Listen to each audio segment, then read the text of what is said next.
Muy buenos días y muchas gracias a todos y todas las que están conectadas esta mañana de día jueves.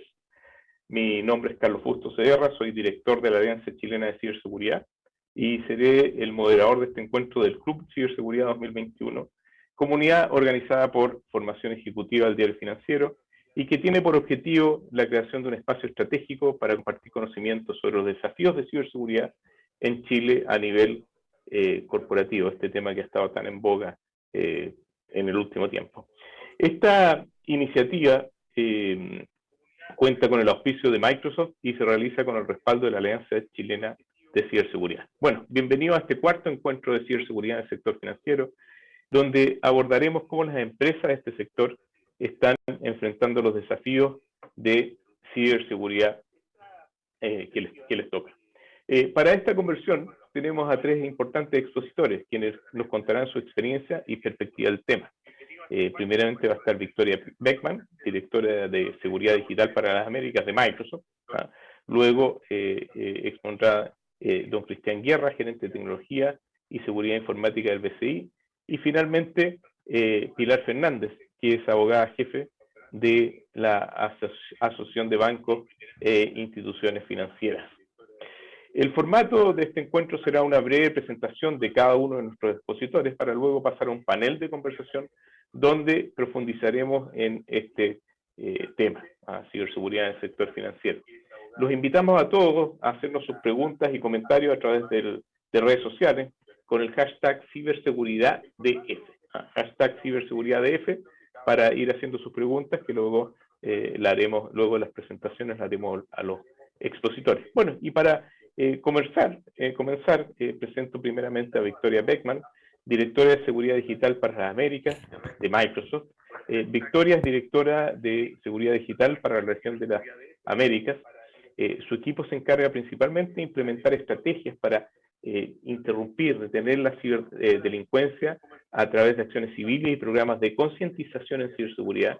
Y ha sido certificada como Information Privacy Manager, Information Privacy Professional, por la Asociación Internacional de Profesionales de la Privacidad. Antes de ser abogada, Victoria ejercía como ingeniera industrial en el sector automotriz. Victoria tiene una presentación hoy día titulada Ciberseguridad en el sector financiero. Bienvenida, Victoria, y adelante. Muchísimas gracias, Carlos. Bienvenidos a todos. Buenos días. Como les informó Carlos, yo soy la directora de Seguridad Digital para toda la región de las Américas en Microsoft. Y hoy quiero presentarles muy rápidamente algo de lo que nosotros hacemos en Microsoft y específicamente en mi equipo para tratar de combatir el cibercrimen y mantener la Internet segura y mantener a nuestros clientes seguros. Lo primero es que estamos basados en el principio de nuestro CEO, Satya Nadella, en que decimos que la seguridad es nuestra principal prioridad y estamos comprometidos a trabajar con otros en toda la industria para proteger a nuestros clientes. Y de hecho, el equipo de Digital Crimes Unit, que es el equipo que yo dirijo, somos un equipo multidisciplinario de muchísima gente. Estamos divididos en regiones y tenemos abogados, investigadores, analistas, que estamos todo el tiempo dedicándonos a tratar de combatir el cibercrimen. Somos la única organización que tenemos una unidad tan grande dedicada únicamente a combatir este tipo de delitos. Basado en las estadísticas del último año, hemos visto, por ejemplo, en el estado del cibercrimen, y esto se ha afectado muchísimo por la pandemia del virus del COVID-19, hemos visto, por ejemplo, 60,000 mensajes diarios que hemos detectado con archivos o enlaces maliciosos relacionados con fraude relacionado con la pandemia. Hemos visto 1.6 mil millones de URLs o sitios de internet que están bloqueados, que los hemos bloqueado porque tenían el propósito de hacer ingeniería social o phishing. Hemos visto también un incremento del 35% ataques dirigidos a IoT o Internet of Things. Y esto es también porque al pasar la mayoría de las fuerzas de empleados a trabajar remotamente desde las casas, pues ha sido más fácil para los cibercriminales atacar este tipo de computadores que a lo mejor no están conectados con un VPN o no están tan seguros como estábamos acostumbrados antes a que todos los computadores estuvieran en la misma red, en el mismo lugar, conectados a los mismos servidores. Y un poco, digamos, que estamos todos cansados de trabajar remotamente, todos cansados de la pandemia. Entonces, se ha disminuido un poquito la atención que le estamos prestando a la ciberseguridad, y esto lo han tomado como una ventaja a los criminales para atacar este tipo de computadores, teléfonos, este tipo de instrumentos. El 90% de las intrusiones empiezan con un ataque de phishing o de ingeniería social, y 13.000 millones de emails sospechosos han sido bloqueados por Microsoft en el último año. Entonces, ¿qué hace nuestro equipo? Nuestra misión en realidad es liderar la lucha contra la ciberdelincuencia para proteger a nuestros clientes y promover la confianza global en Microsoft. ¿Cómo lo hacemos? Lo hacemos a través de diferentes herramientas. Una de ellas es que tenemos equipos forenses de vanguardia que pueden hacer todo el análisis y la investigación de los ataques que estamos viendo. Tenemos también analistas que están analizando toda la información y Big Data que está llegando para hacer investigaciones de células de atacantes. Tenemos asociaciones públicas con organizaciones públicas y privadas para compartir información sobre el tipo de riesgos, vulnerabilidades, cómo los podemos atacar. Tenemos estrategias legales en que tratamos por medio del uso de las cortes en diferentes países en atacar o hacer disrupciones de este tipo de crímenes. En este sentido, es algo que es novedoso y que muchas veces no podemos hacer porque las leyes no han avanzado al mismo nivel que la tecnología, al mismo paso que los ataques, la sofisticación de los ataques, y muchas veces no tenemos las herramientas legales para establecer una demanda, por ejemplo, por un caso de ransomware o un caso de business email compromise, porque la ley no está ahí para nosotros tener esas acciones o tener esa ley que nos apoye para este tipo de acciones legales. A veces tenemos opciones de hacer acciones administrativas, y cuando no, y dependiendo de la jurisdicción, podemos hacer referencias de casos criminales a las autoridades competentes, que una vez reciben la información de nuestros analistas, nuestros investigadores, pueden proceder con esa información y hacer el proceso judicial que ellos sean competentes para hacer. Y por último, también trabajamos muchísimo con diferentes países, diferentes organizaciones en desarrollar políticas e incluso legislación que pueda ayudarnos a combatir el cibercrimen y que pueda ayudar a las compañías a estar preparadas en caso de ataques.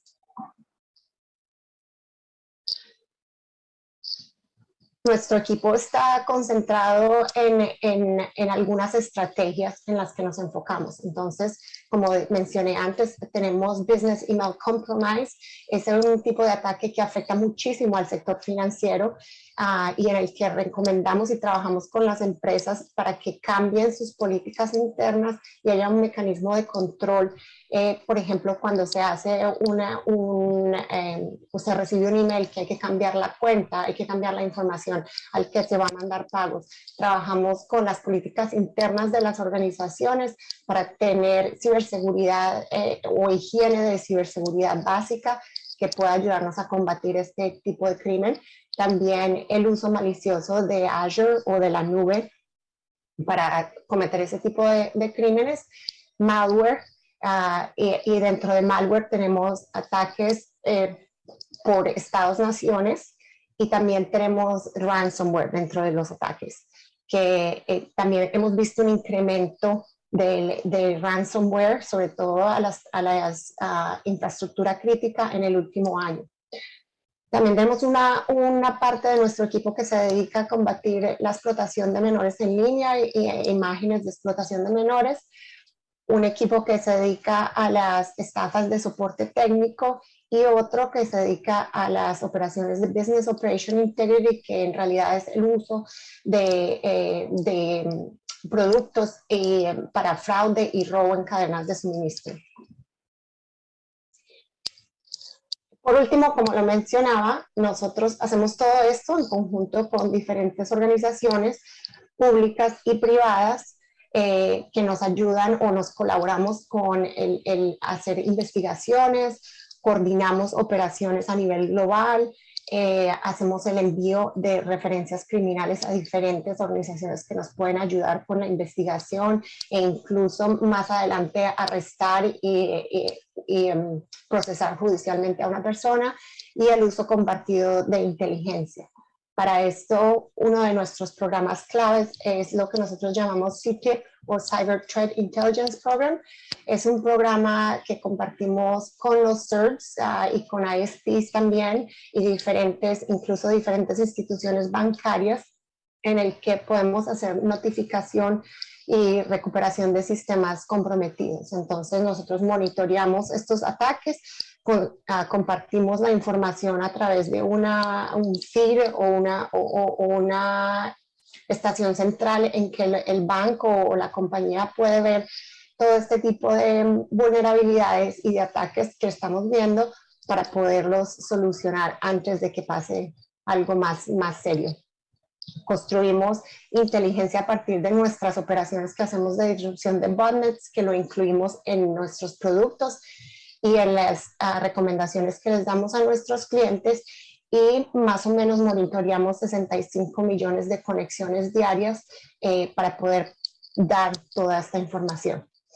Esto era en los 15 minutos que tengo un resumen de lo que hacemos nosotros en mi unidad de Microsoft y cómo estamos tratando de trabajar conjunto a las instituciones del sector financiero para combatir los crímenes digitales. Muchísimas gracias. Muchas gracias, Victoria, por tu presentación. Interesante ahí destacar el tema del compromiso de la alta dirección, el compromiso parte de Satya con el tema ciberseguridad, ¿no?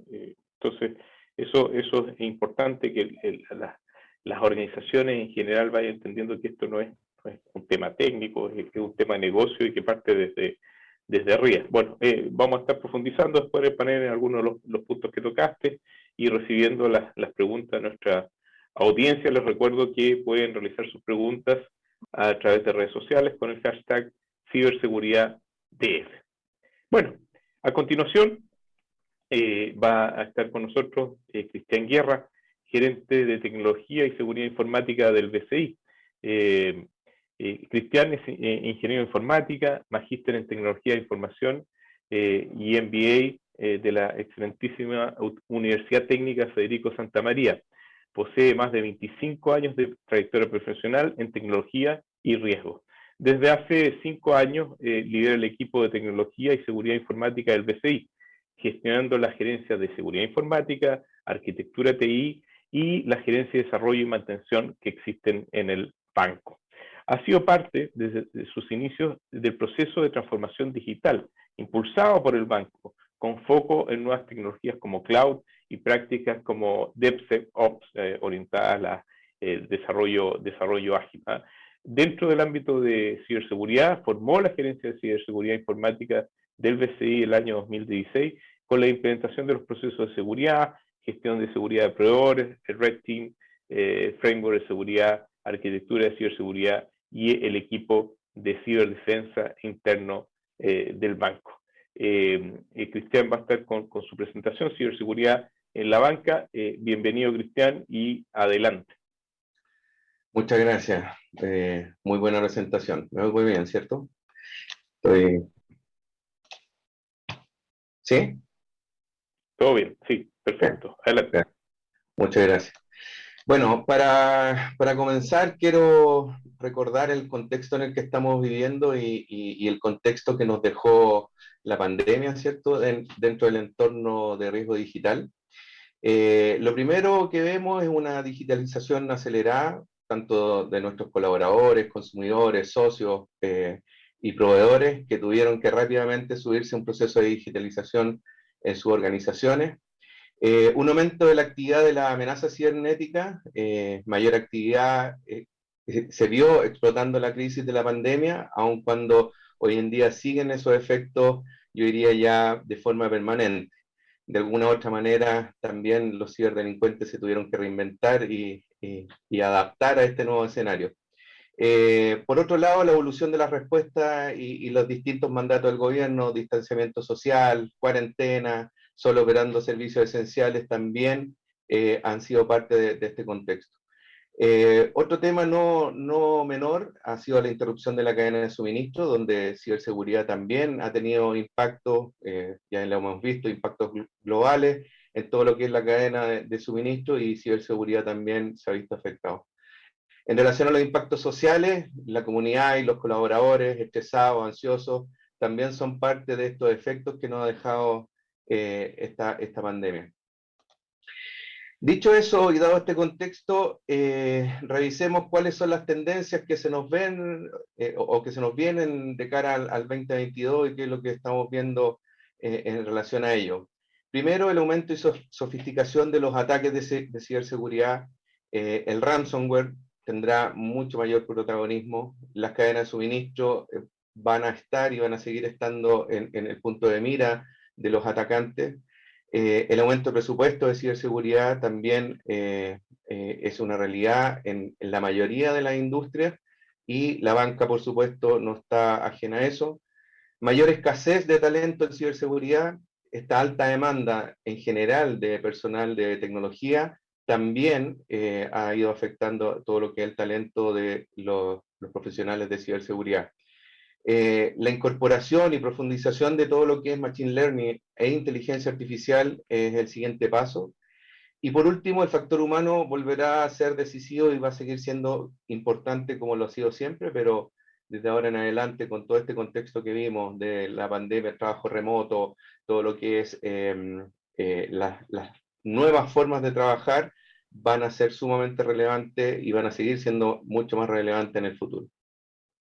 Si desarrollamos algunos, voy a desarrollar estos 7 puntos con algunos ejemplos y también mostrarles algunos indicadores que tenemos tanto en la banca como a nivel del banco. Primero, todo apunta que se confirmará durante el 2022 un aluvión de ataques que aumentará en número y sofisticación. Objetivos como los sectores críticos, la industria, la manufactura, transporte, sanidad y la banca, educación y gobierno van a seguir siendo objetivo principal de los atacantes.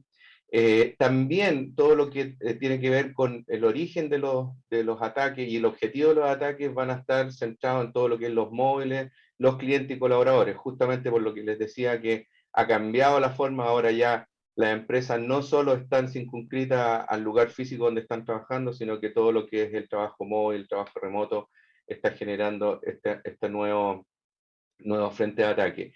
Y por último, todo lo que es relacionado a los servicios de nube, esta acelerada digitalización, obviamente que trae nuevos desafíos y trae nuevos frentes de vulnerabilidad para todas las empresas que aceleradamente tuvieron que adoptar servicios de nube.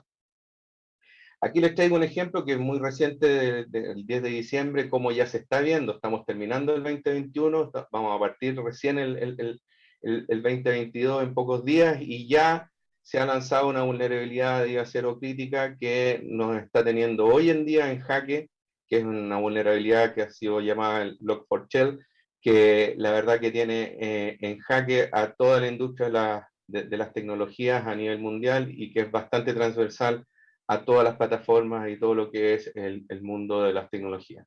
Esto lo que muestra es un gráfico de uno de nuestros proveedores que justamente corre en la nube y que nos protege desde la nube, donde está viendo los distintos ataques desde que se comenzó a divulgar esta vulnerabilidad, cómo ha ido evolucionando y cómo ha ido aumentando la cantidad de ataques tratando de explotar o de aprovechar esta vulnerabilidad de Log4Shell. En relación al banco, aquí tengo una gráfica que desde el 2020 a noviembre de 2021, la evolución ha seguido una tendencia que no ha parado. Lo que tengo aquí en el gráfico muestra en color azul todo lo que son el bloqueo de sitios maliciosos o de intento de fraude, todo lo que es bloqueo de herramientas de distinta índole para generar ataques está en un color rojo, en amarillo el software malicioso, en verde todo lo que son el bloqueo de virus y ransomware, y finalmente en naranjo todo lo que es el bloqueo de phishing y correos de suplantación, perdón, de identidad. Como podemos ver en esta gráfica, que no pretendo que vean el número en detalle, pero sí que nos muestre cómo a inicios de año tuvimos un pic fuerte y durante el 2021 se ha mantenido, incluso aumentado la cantidad de ataques sobre la organización. Estos números son ataques que nosotros declaramos como francos y decisivos hacia nuestra organización. Los intentos de ataque llegan a los niveles de los 11 o 12 millones mensuales, ¿ya? Que son alertas que se levantan, pero que no necesariamente son ataques directos. En este gráfico se muestra ese detalle, los que son directos hacia la organización. Dicho eso, el ransomware como mayor protagonismo, en el gráfico anterior lo mostraba, el ransomware se ha transformado en una nueva forma de negocio para los atacantes, muy rentable por lo demás, utilizando obviamente la técnica de un secuestro, donde yo te encripto la información, bajo un servicio y te pido un rescate para recuperar esa información, que ha sido una forma muy utilizada durante la pandemia. Probablemente muchos atacantes que antes tenían su negocio delictual en el mundo físico, por motivo también de la pandemia, tuvieron que emigrar al mundo más digital, y esa transformación que ellos también están viviendo lo ha enfocado y le ha traído bastantes dividendos en enfocarse en todo lo que es el ransomware dentro de las organizaciones. Anteriormente el ransomware podía ir muy focalizado en algunas compañías, en compañías grandes, donde podía tener un alto grado de retorno. Hoy día esto es transversal a todas las industrias, a la banca obviamente siempre como un objetivo muy importante, pero también es relevante cómo se ve en todo tipo de industrias, manufactura, alimentación, salud, gobierno, etcétera. En relación a la cadena de suministro, que es uno de los terceros puntos que vemos para el próximo año van a ser relevantes, cada vez las compañías y todo lo que es este proceso de aceleración de la transformación nos está, por un lado, abriéndonos más a ser parte de ecosistemas digitales. Por lo tanto, tal como se dice, en la seguridad de un sistema como un todo depende o es tan robusto como el eslabón más débil que uno tiene. En ese sentido, si bien la banca puede tener controles altamente sofisticados para mitigar los eventos de ciberseguridad, el extender, abrir su frontera, todo lo que se nos viene también de lo que es la incorporación de fintech, el open banking, que es una ley, y la ley fintech que se nos viene ya en el corto plazo, nos va a obligar a abrir mucho más, a exponer mucho más la información de nuestros clientes, los servicios que entregamos como banco, y eso claramente nos abre un frente para el 2022 bastante importante y que hay que gestionar en relación a lo que es en la cadena de suministro. En relación al presupuesto, todo lo anterior, las empresas han entendido la complejidad que tiene estos ataques. La publicidad también que se hace de estos ataques hace que las organizaciones tomen más conciencia. El enfrentar también estos procesos de digitalización nos está obligando también a incorporar más tecnología de prevención de ciberseguridad. La adopción de la nube nos ha hecho también, en conjunto con ir avanzando en un proceso de adopción de nube, si bien tenemos muchos beneficios, también tenemos nuevas amenazas que se nos abren, y eso lo que se traduce en un mayor presupuesto de ciberseguridad. Lo que les quiero compartir ahora son 4 indicadores, ahí dice 3 por un error, pero son 4 indicadores que están referenciados en Gartner. Al final, abajo está el link al documento para que lo puedan revisar después con más detalle, pero lo que te permite en relación al presupuesto tener un benchmark, y les voy a compartir algunos datos de la industria financiera. Desafortunadamente esto a nivel mundial, obviamente que puede haber algunas desviaciones con respecto a un análisis particular de Chile, pero nos permite tener una referencia de cómo estamos con respecto al benchmark a nivel internacional. Una de las primeras variables es cuánto gastamos del presupuesto de tecnología en ciberseguridad. Esto incluye todo lo que es gasto y también todo lo que es la inversión, o sea, lo que es CAPEX y OPEX. ¿Qué es lo que dice Gartner? En general, en la industria financiera está en una mediana, porque no es un promedio, sino que es una media de un 6% del presupuesto de ciberseguridad, perdón, un 6% del presupuesto de TI se dedica a ciberseguridad. ¿Cuál es la media de todas las industrias? Es de un 4,9%. Vemos acá una de las que tiene un mayor porcentaje, son las compañías de software o de construcción de software y de servicios de Internet. Vimos la presentación de Microsoft recientemente. Obviamente que estas compañías que construyen software y que se están dedicando al software cada vez invierten más. Una opinión mía es que vamos a ver que la banca en el futuro, que cada vez se digitaliza más, cada vez se parece más a una empresa de software, debería llegar a indicadores muy cercanos a lo que es el 8,7% del presupuesto de tecnología dedicado a ciberseguridad. En relación a cuánto gastamos en ciberseguridad por colaborador, lo que dice Gartner, que en general, cross industria, la media está en $535 al año por colaborador, y la banca aquí, francamente, lidera el gasto por colaborador en lo que respecta a ciberseguridad, con $2.000 al año. En relación a todo lo que es, este es un indicador bien interesante, que lo que busca es cuánto gastamos cada $1.000 de ingreso en relación a ciberseguridad. Es un indicador que está conformado por todo lo que se gasta en tecnología versus los ingresos de cada organización. Cross Industria es bastante bajo este indicador, 1,47, pero en la banca, si bien no es el líder, se ve bastante alto todo lo que gastamos con respecto a los ingresos en materia de ciberseguridad. Como vemos acá, bueno, por motivo de sus funciones, pero que, como les decía anteriormente, en relación a la cadena de suministro, la construcción, materiales y recursos naturales es probablemente el que menos gasta en este estudio, pero llama la atención también lo mismo que les dije anteriormente y que va a seguir siendo la tendencia, estos 8,66 que gasta la industria del software y de los servicios de Internet. Aquí les coloqué una referencia, no les puedo mostrar todos los indicadores por temas de confidencialidad, pero hay una referencia de nuestro banco. Nosotros estamos en un 5,69 en este indicador. Estamos un poco más bajo que lo que es la industria del software, pero sobre lo que gasta el gobierno y las agencias internacionales a nivel mundial. Y por último, siempre nos preguntamos, les hice el contexto anteriormente, y les decía que la escasez de talento también es un tema importante, y voy a profundizar en las siguientes láminas. Este indicador lo que nos muestra es cuántos profesionales de ciberseguridad componen los equipos de tecnología.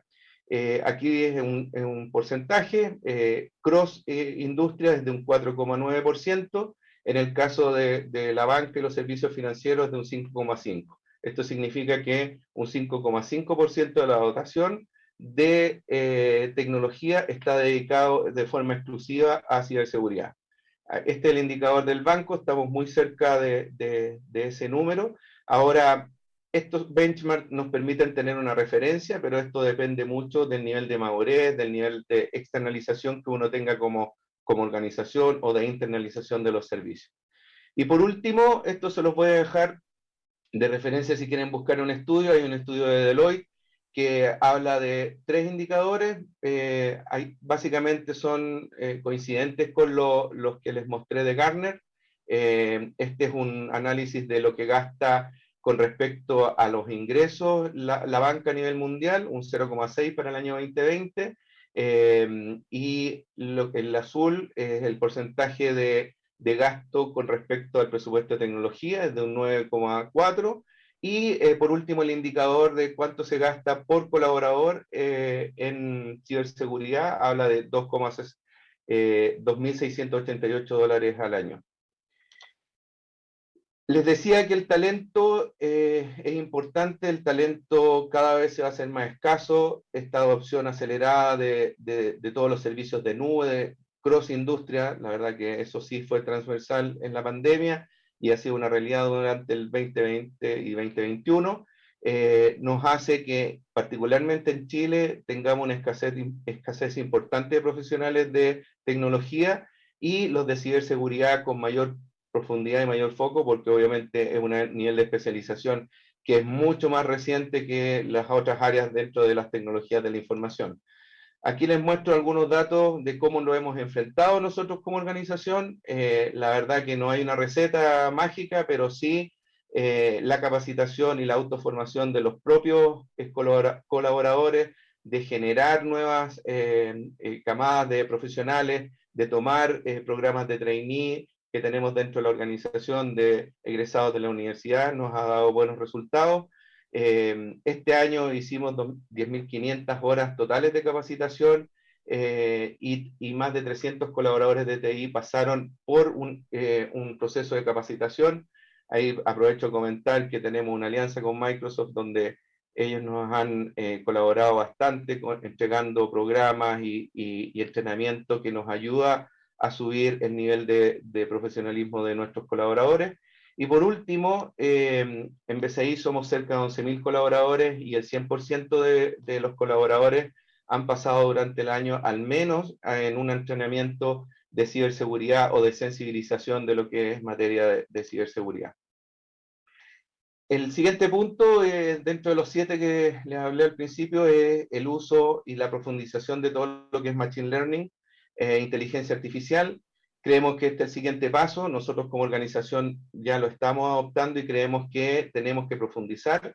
La razón de ello es porque también los ciberdelincuentes están y van a utilizar la inteligencia artificial para generar ataques, por lo tanto eso va a ser mucho más sofisticado y va a necesitar que también los mecanismos de defensa vayan a la utilización y automatización de herramientas orientadas a todo lo que es Machine Learning y también de inteligencia artificial. Por último, el factor humano volverá a ser decisivo. Esto es desde la perspectiva del trabajo remoto, de todo lo que es el abrir la frontera de la estación de trabajo a distintos lugares, ya sea el hogar de los colaboradores, la conexión de nuestros proveedores, de nuestros socios y de todos los que intervienen en este proceso del negocio de la banca. También nos trae desafíos importantes. Aquí traigo algunos datos del phishing, particularmente, como pueden ver, estas son campañas de phishing en general. En octubre tuvimos un aumento significativo y obviamente que mientras tanto nuestros clientes como nuestros colaboradores sigan de alguna manera siendo engañados por estas técnicas de phishing, vamos a tener eventos de seguridad y como siempre se ha dicho, el eslabón más débil es y seguirá siendo el factor humano. Eso es lo que les tenía preparado. Carlos. Bien, ahora, muchas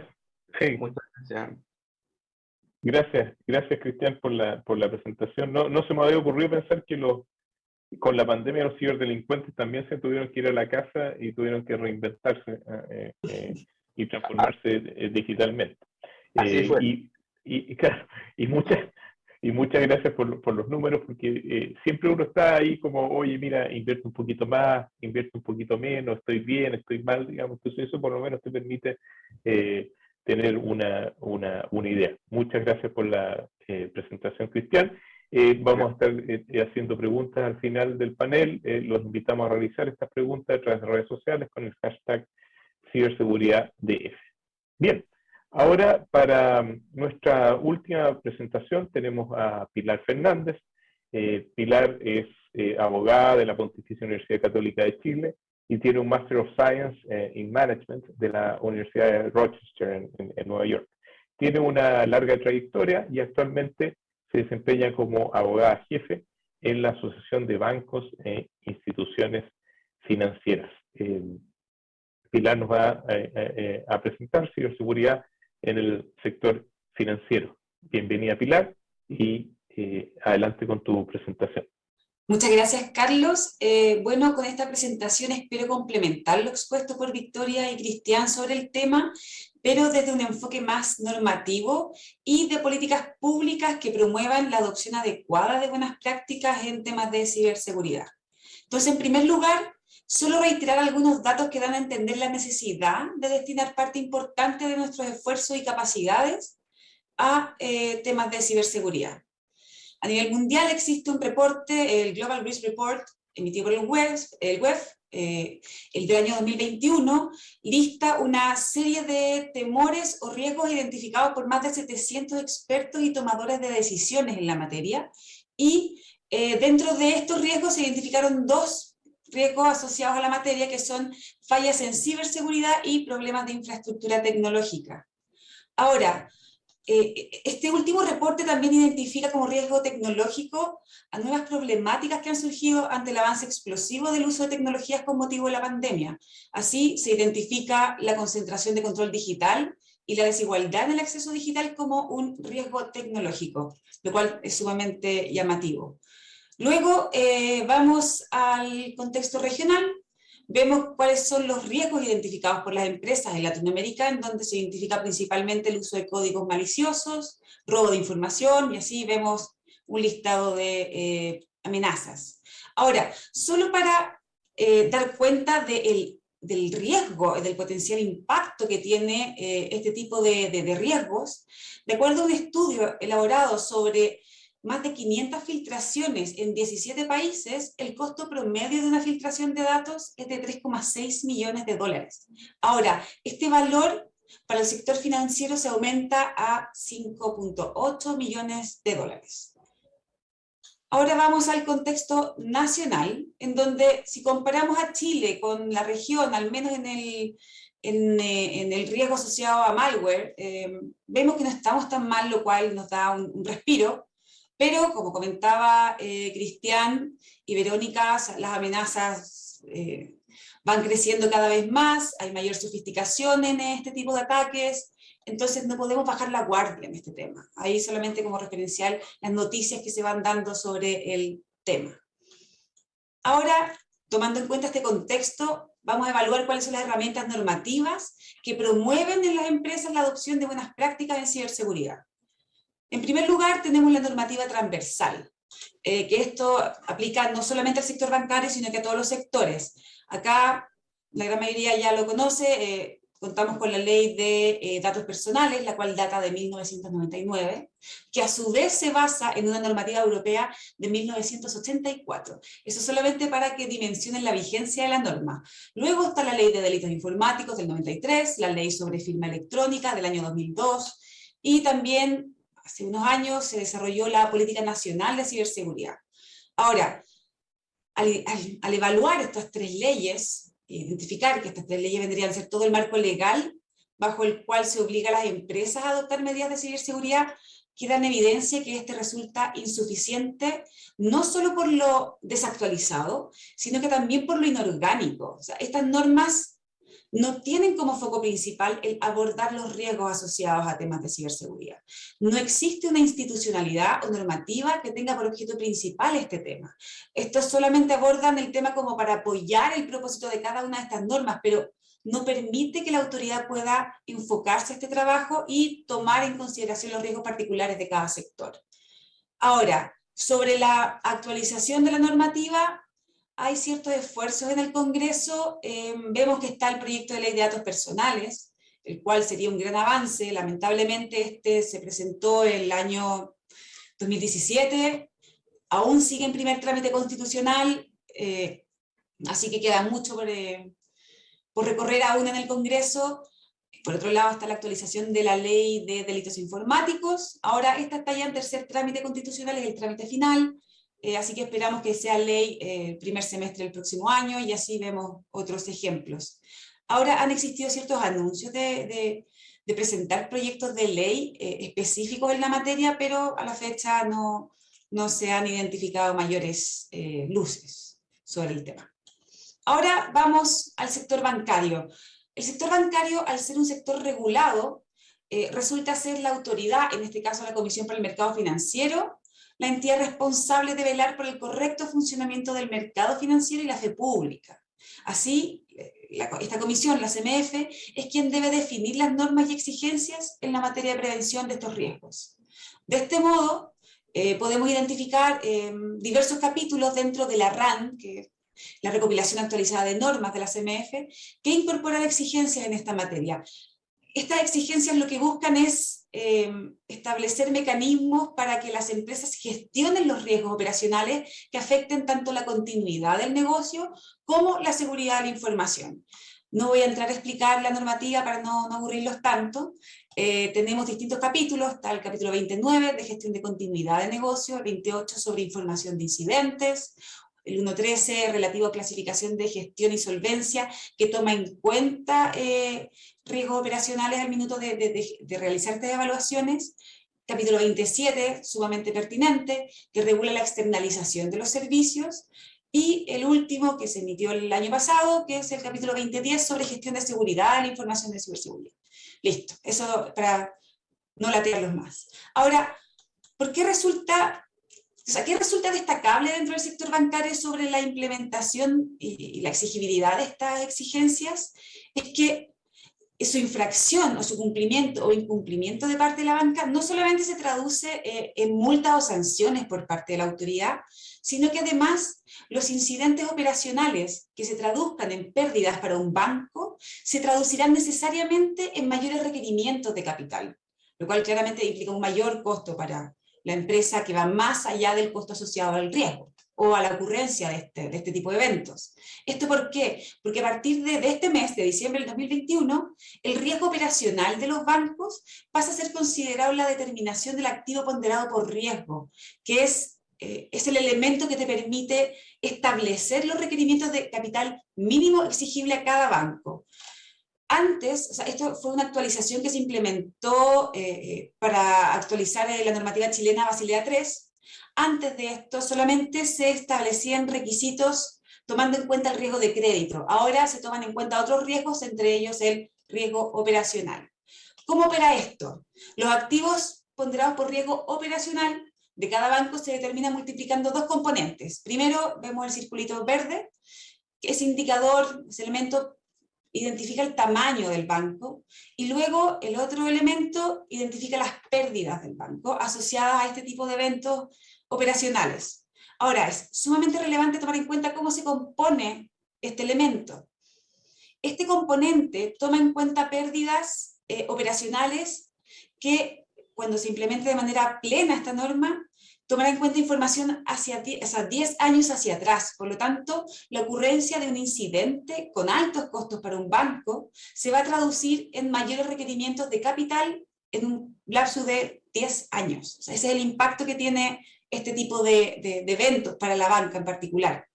Ahora, tomando en cuenta el contexto que comentamos, las herramientas normativas que impulsarían a la banca a adoptar medidas en materia de ciberseguridad, vamos a identificar cuáles son los desafíos que quedan por delante, tanto para la empresa, para la banca, como también para la autoridad.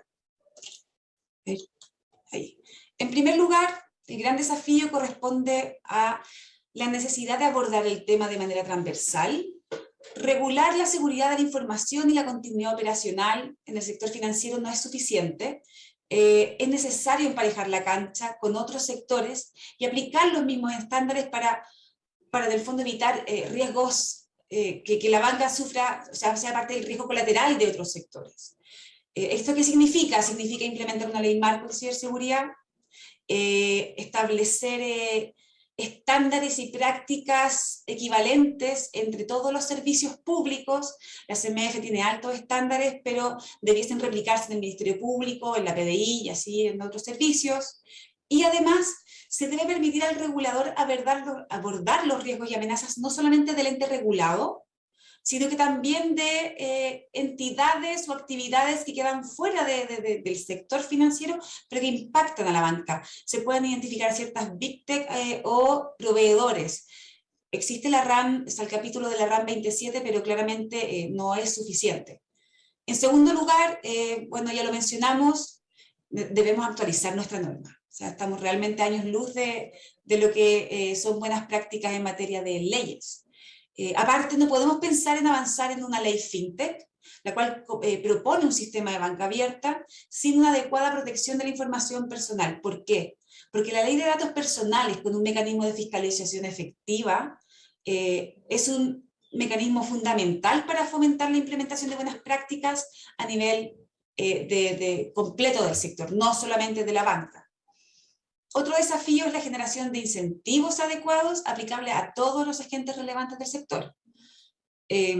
A ver, a modo de ejemplo, la ley FinTech promueve la participación en el sistema de distintas entidades. Con todo, cuando vemos la responsabilidad que asumen los emisores de medios de pago ante fraudes, la cual establece el deber de acreditar culpa grave o dolo por parte del usuario, claramente es dispar respecto de la responsabilidad que asume el proveedor o la fintech, lo cual desincentiva a la entidad emisora a generar vínculos con estos proveedores o con esta fintech. Además, otra alternativa para impulsar incentivos adecuados es promover políticas de supervisión basada en riesgo y de requerimientos de capital basado en riesgo, ello para incorporar también principios o criterios de proporcionalidad, tomando en cuenta claramente las particularidades de cada empresa, y también requerimientos en función del riesgo de cada empresa. Ahora, finalmente, creo que ya lo han mencionado todos, la prevención de este tipo de eventos no puede abordarse solo desde la mirada empresarial. El Estado tiene un rol fundamental, se requiere un cambio cultural a nivel transversal, valga la redundancia, en proveedores, clientes, ejecutivos, directores, reguladores, etc. No solamente deben desarrollarse conocimientos en el área de TI de las empresas, deben desarrollarse conocimientos en todos los niveles de la empresa, también desarrollarse conocimientos y capacidades en el sector público, y también debemos fomentar una cultura de ciberseguridad. Esto es tomar conciencia de los riesgos y de los resguardos que debemos adoptar, solamente para visualizar esta necesidad. Hay datos que señalan que 1 de cada 2 mails son spam y 1 de cada 20 contiene contenido malicioso. Luego, 1 de cada 3 personas abre mails de phishing y 1 de cada 5 abre archivos adjuntos maliciosos. Entonces, todos estamos expuestos a estos riesgos. Por lo tanto, es fundamental promover una política pública en ciberseguridad que tenga como propósito generar este cambio cultural en todos los niveles. Eso sería por parte parte del ámbito regulatorio. Muchas gracias, Pilar. Interesante el tema de la cultura. Lo que mencionaba también Cristian, el eslabón más débil de repente es la persona.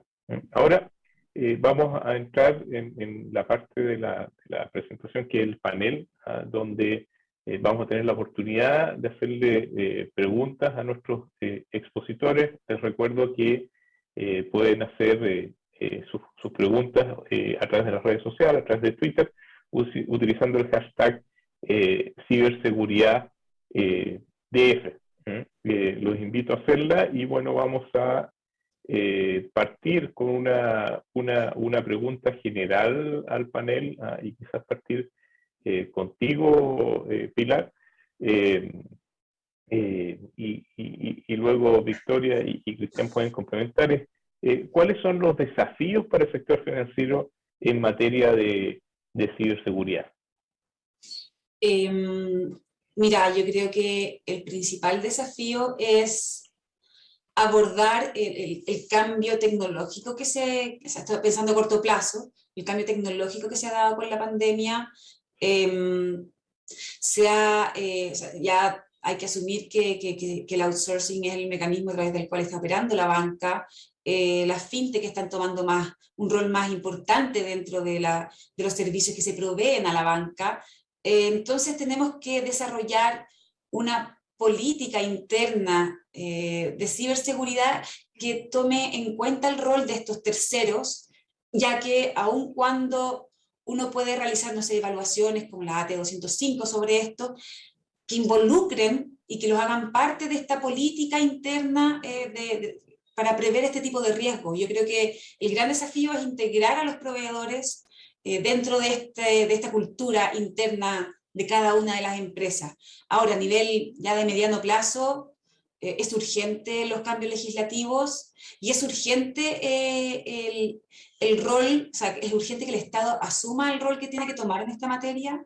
Han existido avances importantes, la ley FinTech es un gran avance, pero genera la incertidumbre de cómo vamos a fomentar el uso de nuevas tecnologías sin contar con resguardos adecuados para asegurar la información de los clientes o sin contar con los incentivos necesarios para promover que todos los sectores implementen políticas adecuadas, no solamente la banca. Yo creo que esos son los mayores desafíos, al menos en materia de regulatoria. Excelente. Victoria y Cristian, ¿algún comentario respecto a los desafíos para la industria?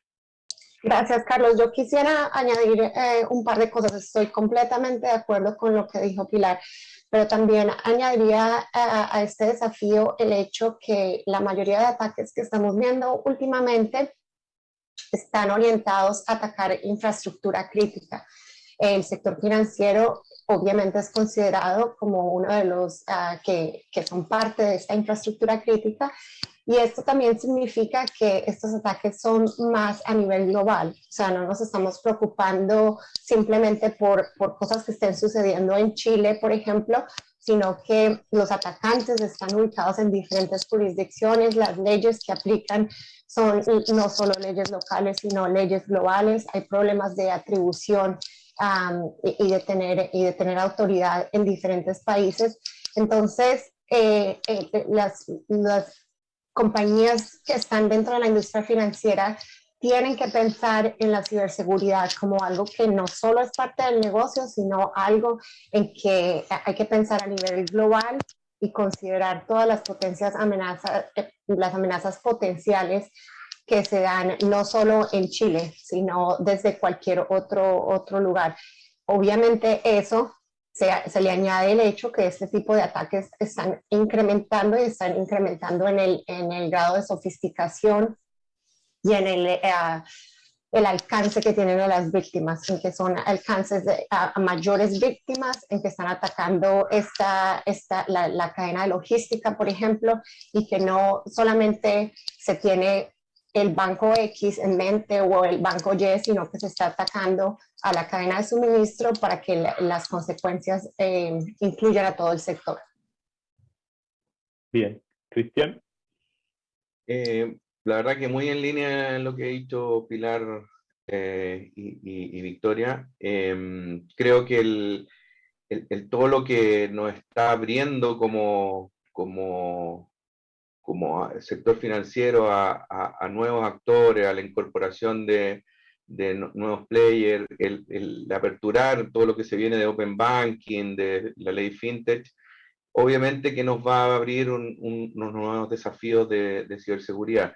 Y eso es como en el mediano plazo, yo diría casi corto plazo. Y en el corto, todo lo que es la ciberseguridad de toda nuestra cadena. En Chile sabemos que dependemos de muchas sociedades de apoyo al giro, y obviamente que un incidente en una de ellas no solo nos va a afectar a un banco, sino que nos afecta a un grupo de partícipes, y eso claramente es una de las principales preocupaciones que tenemos de poder dar continuidad a esos servicios que históricamente lo hemos tenido compartido.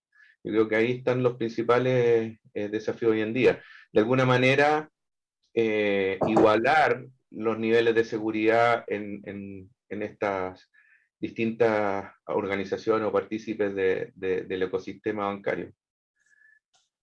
Es claro. claro, definitivamente.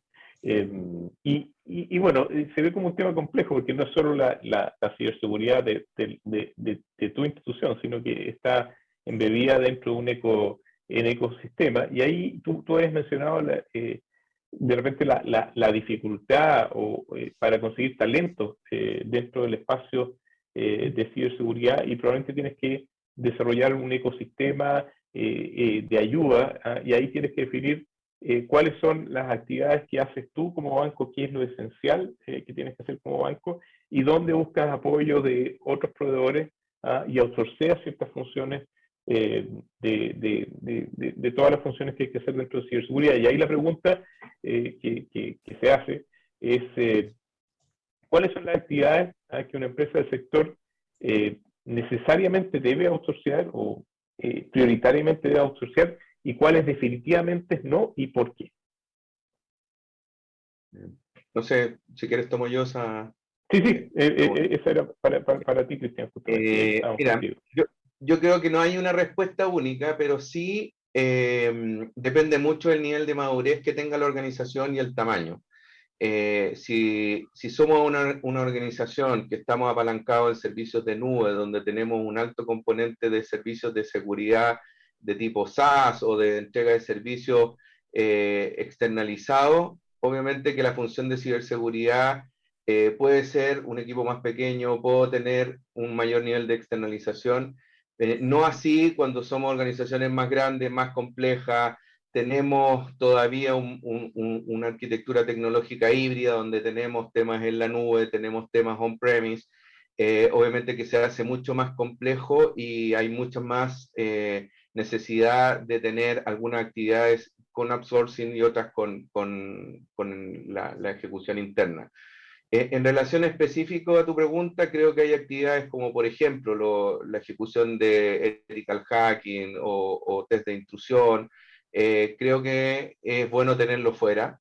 La razón de ello es porque nunca, a pesar de que puedas entrenar a tus colaboradores de ciberseguridad, nunca ese conocimiento, esa transversalidad de conocimiento cross industria, incluso de distintas organizaciones, creo que es mucho más rica cuando se hace desde un profesional o una compañía que es externa. Ese tipo de actividades, la verdad que no veo un beneficio de tenerla dentro de la organización, no obstante, fuera creo que tiene mucho más valor. Otras actividades que sí dejaría dentro son las core de ciberseguridad, como por ejemplo todo lo que es el monitoreo de alertas, la ejecución de actividades de mitigación, los equipos de respuesta a incidentes. Esos equipos claramente tienen que ser internos.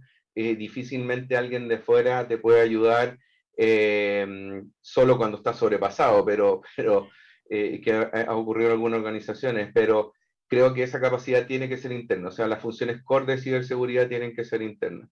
Otras más externalizables son como por ejemplo las actividades para poder documentar, actividades repetitivas donde se demanda hartas horas hombre, como por ejemplo todo lo que es el plan de recuperación de desastre, mantenerlo actualizado, alguien que te ayude con metodología, eso puede ser externalizado, pero hay otras funciones, como te decía, core, que creo que no conviene externalizar. Excelente, gracias, Cristian. Y aquí hay una pregunta que está relacionada con lo que mencionó Cristian, con el nivel de madurez en las organizaciones del sector en Latinoamérica. Hay una pregunta para Victoria. Yo sé que Microsoft hace comparaciones globales respecto a niveles de madurez y tiene algunos datos ahí.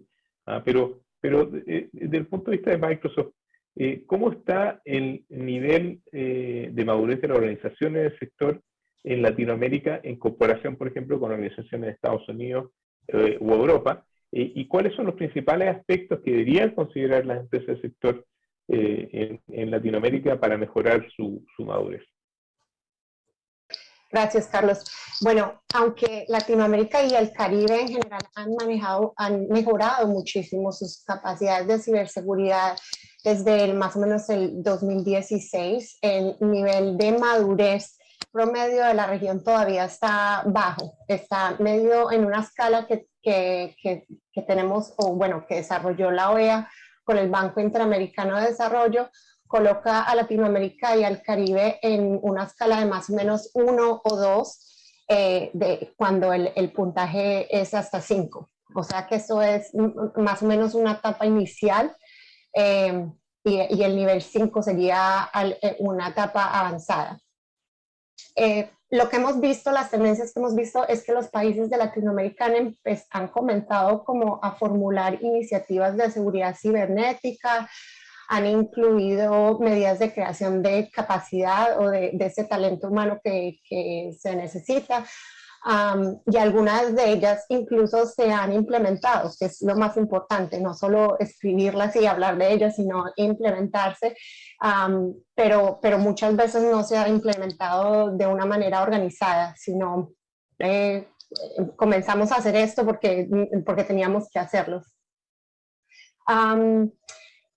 De todas formas, y Pilar lo mencionó, también es comparado con Estados Unidos o con Europa especialmente, la dimensión en que vemos menos avance comparado con esto es en cuanto a la formulación de políticas y estrategia o marcos legales y regulatorios.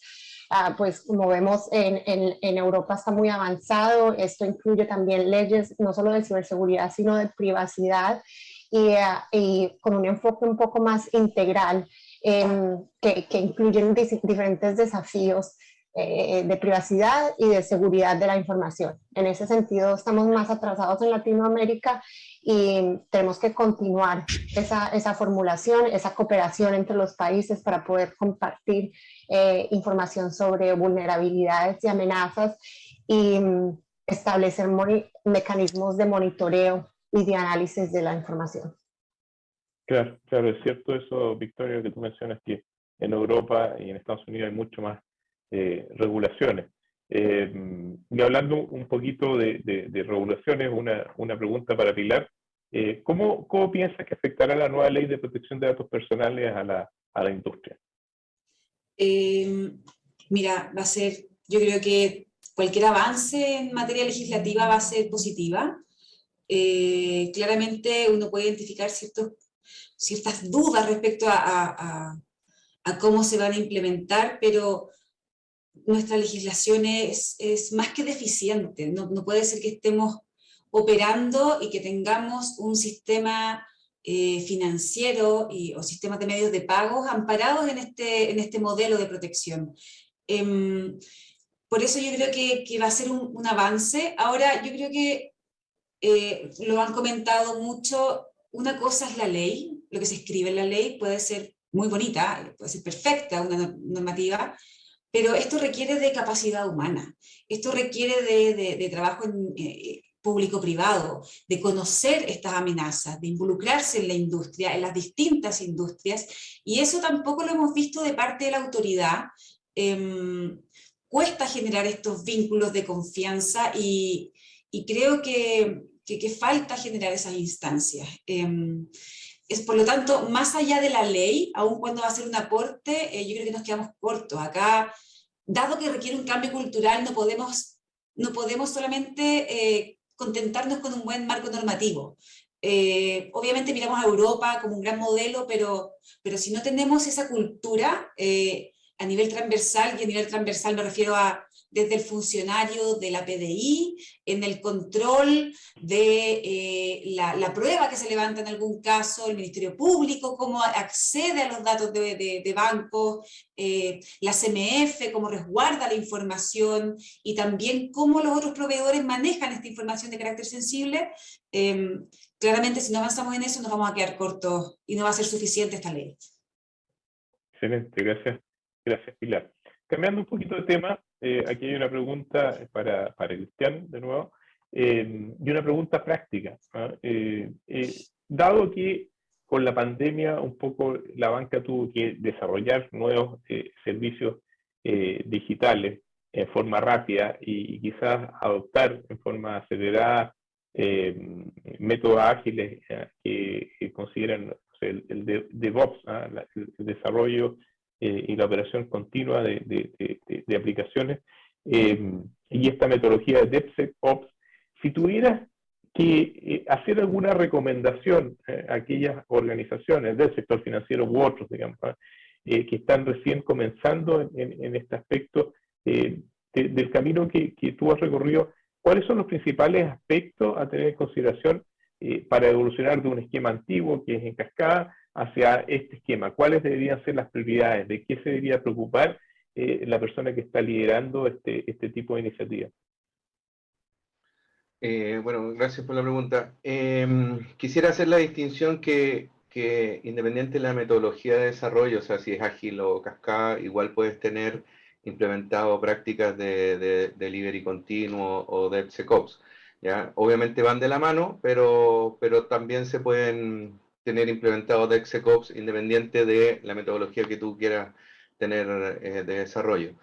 Dicho eso, yo te hablaría más bien de las oportunidades, te hablaría de los beneficios. O sea, ¿qué es lo que hemos visto nosotros en términos de la implementación de DevSecOps y la parte de seguridad particularmente?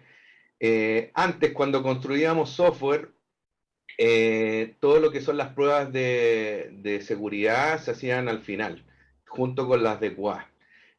Hoy día eso es parte del proceso a medida que se va construyendo software y se van haciendo de forma inmediata las pruebas de seguridad, incluso con algunos plugins que están embebidos dentro del entorno de desarrollo del desarrollador, valga la redundancia, que le van guiando y le van corrigiendo aspectos de seguridad a medida que va codificando. Eso te ayuda mucho, primero, a evitar errores y vulnerabilidades que podemos encontrar más adelante en el código, y por otro lado, el que esté tempranamente realizado estos análisis hacen que, independiente que al final podamos hacer, por ejemplo, una prueba de un ethical hacking o una prueba de seguridad, es mucho más bajo, por lo tanto se reduce el tiempo, no tienen que volver atrás los desarrolladores a volver a reescribir o a corregir esos errores, y además en el ciclo completo lo hacemos mucho más rápido, porque anteriormente terminaba una célula, un sprint, y veníamos como seguridad, cuando estábamos solo con DevOps y no DevSecOps, les dábamos las recomendaciones de seguridad o errores de código y tenían que volver a rehacer el software y volver atrás en el sprint. Hoy día es mucho más dinámico, está embebido en el mismo proceso, lo que hace que sea, como les digo, mucho más rápido, porque ya cuando llegas al término del sprint salen muy pocos temas, siguen saliendo igual, pero son mucho menores, por lo tanto el esfuerzo y el tiempo de entregar a producción el software se disminuye significativamente. Bien, bien, perfecto, Cristian. Nos está quedando un poquito tiempo, quizás una pregunta más para Victoria, y cerrar quizás con un tema general y de recomendaciones. Yo sé que Microsoft en general está haciendo estudios, está midiendo distintos tipos de vectores de ataque. Entonces, un poquito, ¿cuáles han sido los principales vectores de ataque que ha visto Microsoft este año 2021? ¿Y dónde se han generado las principales brechas? Y habiendo dicho eso, ¿cuáles serían las principales recomendaciones para cubrirlas? Última pregunta, porque como dije, ya estamos en la hora.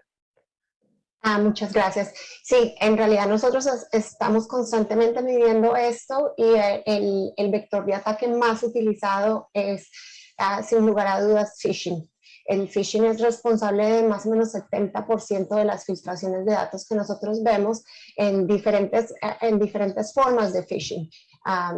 ¿Esto qué nos dice? Que obviamente el phishing, como ingeniería social, es algo que se puede mejorar o que se puede atacar en la raíz del problema, que es entrenamiento a los empleados, entrenamiento a todos los miembros de la organización, no es solamente las personas que trabajan directamente con tecnología de la información. Y también algo que es estar siempre conscientes de la higiene básica de ciberseguridad. Hay cosas que son relativamente sencillas que se pueden hacer para evitar este tipo de ataques. Por ejemplo, asegurarse que se tengan contraseñas que sean fuertes. Nosotros vemos muchísimo todavía la mayoría de contraseñas usadas son contraseña 1, 2, 3, administrador 1, administrador 2, administrador 3. Se recomienda siempre utilizar una autenticación multifactor, o multi-factor authentication, que se haga, que se considere el acceso con privilegios mínimos a los sistemas, o sea, la configuración interna de los sistemas, se mantenga el software actualizado. Muchos de los ataques que vemos es por sistemas que no se han hecho los parches, que ya se han notificado, ya se sabe que se deben hacer y aún así no se hacen. En las organizaciones no existe, por ejemplo, anti-malware o programas que estén constantemente buscando este tipo de malware y de virus, y no se hace una clasificación o una segmentación de la información más importante. No solo, como te digo, porque muchas veces esto incluye cumplimiento con normativas de privacidad, pero también porque se disminuyen más los riesgos de información relacionada con datos personales, información sensible, información confidencial o de propiedad industrial, se mantiene protegida y segmentada de manera diferente y con unos estándares más altos de ciberseguridad. Bien. Solamente iba a decir, por último, me parece importantísimo continuar con una visión de Zero Trust o de confiar cero, que significa todos estos pasos de nunca confiar en el sistema, nunca confiar, verificar los usuarios a través de todas las etapas del proceso.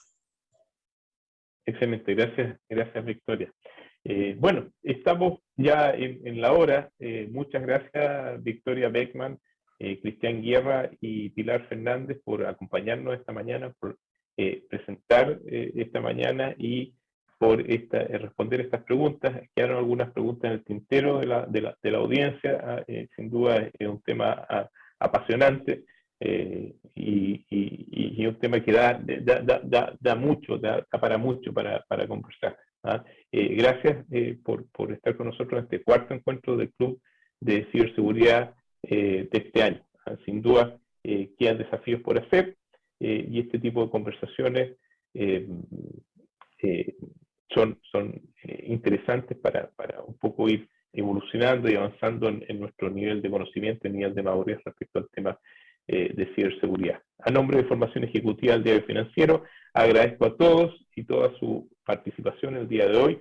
También le agradezco a Microsoft y la Alianza Chilena de Ciberseguridad por su apoyo. Les va a llegar una pequeña encuesta a sus correos electrónicos. Los invito a contestar esta encuesta y a seguir conectados para impulsar esta comunidad. Muchas gracias y muy buenos días a todos. Que tengan un buen día. Gracias.